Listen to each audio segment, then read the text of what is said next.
There's a reason why The Twilight Zone is a show we can't seem to let go of.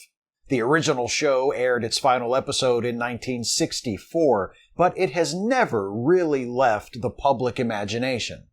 There have been multiple attempts to resurrect it. There was a movie in 1983, a revival series in 1985 that actually wasn't half bad, another revival series in 2002, which had its moments.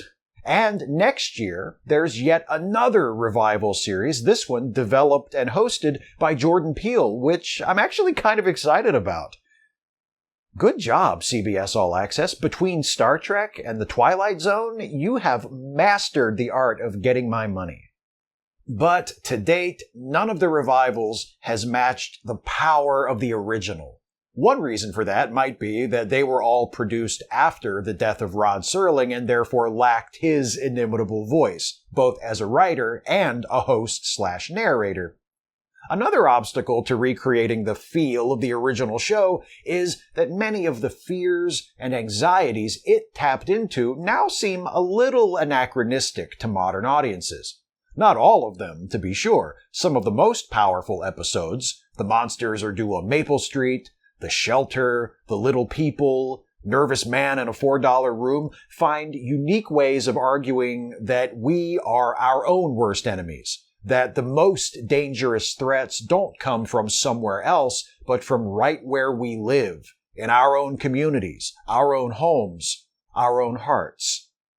Others, like Walking Distance or A Stop at Willoughby or The Trouble with Templeton, remind us that dwelling on the past at the expense of the present or the future is ultimately self-destructive. And there are many more examples of episodes which deal with themes that are essentially timeless. Prejudice will always be a problem. The instinct to find a scapegoat to blame for a present crisis, even if that scapegoat turns out to be a neighbor who hasn't done anything wrong, will always be something we have to struggle against. And the past, especially our idealized version of it, will always seem tantalizingly just beyond our reach. However, there are some episodes of The Twilight Zone that can be spotted quite easily as products of their time. They deal with issues that were relevant at the time, that seemed universal, at least to the American audiences to whom they were first presented, but today feel out of date. There are episodes that deal with World War II and its aftermath in ways that feel specific to the generation of people who survived the war. Shows like The Purple Testament, A Quality of Mercy, and The Encounter. And episodes rooted in Cold War-era fears of nuclear war, such as Time Enough at Last, One More Pallbearer, Third from the Sun, and, as a matter of fact, an episode I mentioned already, The Shelter, which is mostly about how people turn on each other when they think their survival is at stake, but uses an apparent nuclear missile attack as its inciting incident. The fact that these episodes are responding to things which no longer feel current to most people watching in 2018 doesn't hurt them, in my opinion. In fact, they are some of the most fascinating episodes of the series to me because they function not only as drama, but as time capsules offering insight into the world in which they were made. And few Twilight Zone episodes are more interesting to me in this regard than an episode from the first season written by Serling based on a short story by Richard Matheson, who would go on to write some of the show's most memorable episodes himself. It's titled And When the Sky Was Opened, and it deals with a kind of anxiety that, by the time I was born in 1980, had all but ceased to exist. And When the Sky Was Opened is about three men, the crew of an experimental spacecraft, who become the first humans to travel beyond Earth's atmosphere into outer space. Their ship vanishes from radar for an entire day, then reappears and crash lands in the Mojave Desert. None of the three men can remember anything that happened to them during the missing day. Strangest of all, after their return to Earth, they begin to disappear one by one. And once they're gone, no one remembers they ever existed. It's as if reality itself is rewritten to erase them. There's no twist ending, no big last-second revelation that turns the narrative upside down, and no explanation of what is happening to these three astronauts or why it's happening. Colonel Forbes, the second of the three to disappear and the one on whom the story is focused, speculates that there must have been a mix-up, that they got through, meaning returned to Earth, when they weren't supposed to. But that's as concrete as the episode gets about the nature of their disappearances. This lack of an explanation has been cited by some, including Mark Scott Zicree, author of the excellent Twilight Zone companion, as a flaw in the episode, but I don't see it that way. Remember that Serling was writing in the early days of the space program. This episode originally aired in 1959. Back then, there was a very real anxiety in the minds of many people about what would happen if people left this planet to journey into what was considered to be the ultimate unknown. This anxiety wasn't based on anything tangible. It was a feeling, an intuition that traveling in space was just wrong somehow. Unnatural. It seems odd to most of us now because human spaceflight has been a fact of life for nearly 60 years. We know that people can travel to space and come back safely. We know the risks involved are from factors physical and technological, not existential. But in 1959, it had never been done before. And while these fears were certainly not universal, they were felt by many people, especially those without a significant understanding of the science and engineering surrounding space travel, which then, as now, was most people. At multiple points in the episode, Forbes and Harrington, who is the first of the astronauts to vanish, express feelings of disorientation, like they just don't belong here. It's as though, by leaving Earth, they've severed some crucial connection, become untethered to the world, which allows them to, as Forbes puts it at one point, be yanked out of here. Of course, in a broader sense, this episode deals with fear of the unknown, and that is still very much with us, as it has always been.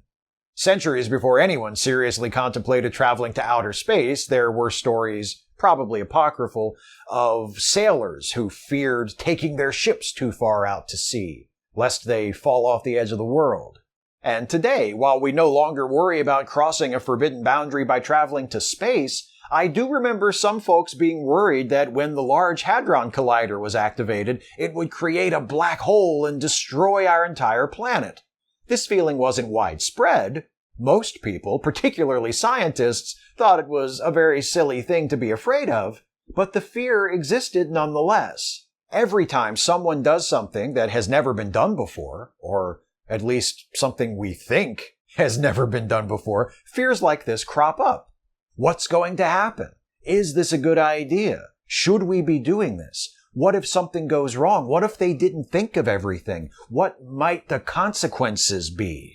Of course, there is a third category of episodes of The Twilight Zone, shows that don't really attempt to tap into the common fears of their audience at all, but are bizarre or absurd or unsettling or funny or tragic just for the sake of it.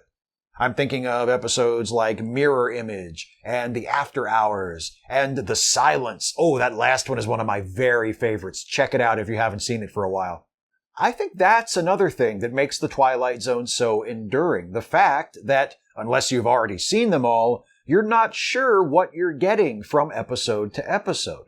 We tend to speak of the show almost as a genre unto itself, but it visits numerous genres throughout its 5 seasons. There is a lot of science fiction, of course. Stories about space travel, time travel, visiting aliens, parallel dimensions. But there are also horror stories, westerns, alternate histories, possible futures, and many episodes that play more or less as straight drama with just a touch of the uncanny.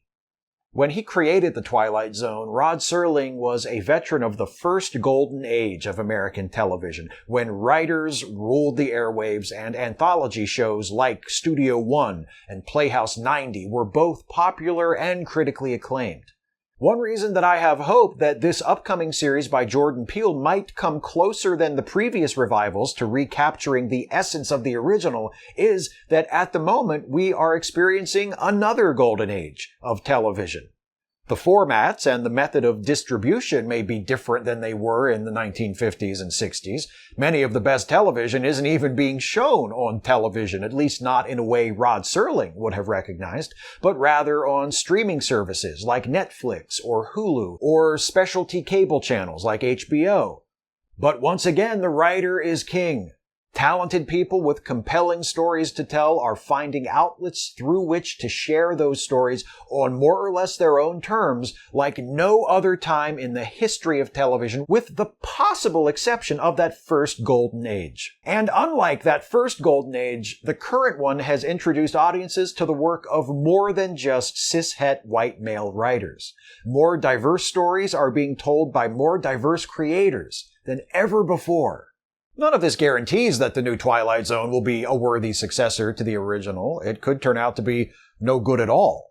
I don't know. But I do have hope, particularly because this new show is being produced under the guidance of a writer the caliber of Jordan Peele, whose film Get Out could be viewed as a template for how to tell the kinds of socially and politically relevant sci-fi horror stories that were the bread and butter of the classic Twilight Zone in ways that are compelling to modern audiences. It's not really possible to do an episode like And When the Sky Was Opened today, unless you reframe it as an alternate history, place it in a world where human spaceflight isn't yet a reality. But even then, it loses some of its original power. We can't tell a story about the existential dread of spaceflight because we know there's no basis for such a dread. People don't vanish from reality because they flew into outer space. Thankfully, most people who travel to space return safely to Earth. We've moved beyond that particular fear. But we still have the capacity to fear the unknown.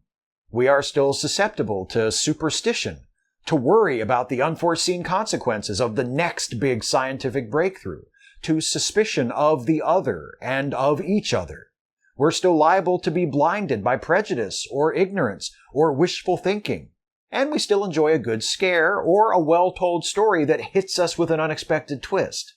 If the new show can find a way to mix modern equivalents of episodes like And When the Sky Was Opened with political commentaries and the occasional dose of weirdness for its own sake, it might accomplish something that none of the previous revivals quite managed to pull off, and that is to create a new Twilight Zone that is just as timeless and just as reflective of its time as the original.